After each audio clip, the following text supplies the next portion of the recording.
সুপ্রভাত বন্ধুগণ, আপনাদের সবাইকে জানাই প্রভু যীশু খ্রিস্টের নামে শুভেচ্ছা ও শুভকামনা। আসুন দেখি ঈশ্বর তার পবিত্র শাস্ত্র বাইবেল থেকে আজই প্রাতকাল আমাদের কি বলতে চান। আজই প্রাতকালীন অধ্যয়নের জন্য আমরা বের করব কলোসীয় পত্র তার 4 অধ্যায় 2 পদ। লেখা আছে, তোমরা প্রার্থনায় নিবিষ্ট থাকো, ধন্যবাদ সহকারে এ বিষয়ে জাগিয়ে থাকো।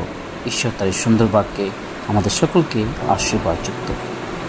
আজই প্রাতকাল যখন আমরা ঈশ্বর বাক্য দেখি, আমরা দেখতে পাই সাধু পৌল সেই কলোসীয় মণ্ডলীর লোকদের কাছে তিনি বলছেন যেন ধন্যবাদ সহকারে এ বিষয়ে জাগিয়ে থাকার কথা বলেছেন।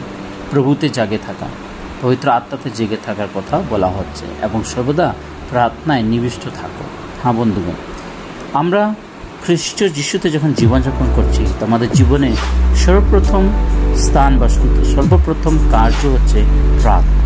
যেন আমরা দিবারাত্র প্রার্থনা করি, দিবারাত্র তার বাক্য অধ্যয়ন করি এবং তার সেই সম্মুখে তার চরণে যেন নিবিষ্ট থাকতে পারি এবং সর্বদা ধন্যবাদ সহকারে এবং তার বিষয়ে যেন আমরা জাগিয়ে থাকতে পারি। হ্যাঁ বন্ধুগণ, কারণ এখানে আমরা দেখি যখন কলোসীয়তে পাঠ করি, সেখানে আমরা দেখতে পাই সাধু পৌল তিনি সেই মণ্ডলীর লোকদের কাছে বলছে খ্রিস্টের সহিত উত্থাপিত লোকদের উপযুক্ত আচার ব্যবহার একটি বিশ্বস্ত হওয়ার কারণ বা বিশ্বাসী হওয়ার কারণ আমাদের জীবনে এই ব্যবহারটা বা এই স্বভাবটা থাকা উচিত।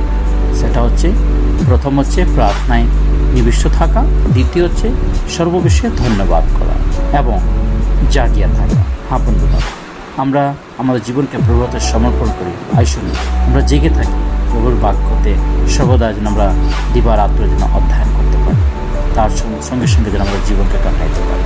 আসুন নিতে হয় প্রার্থনা। পবিত্র বাহিনীর সদা প্রভু, তোমায় মহান ধন্যবাদ করি।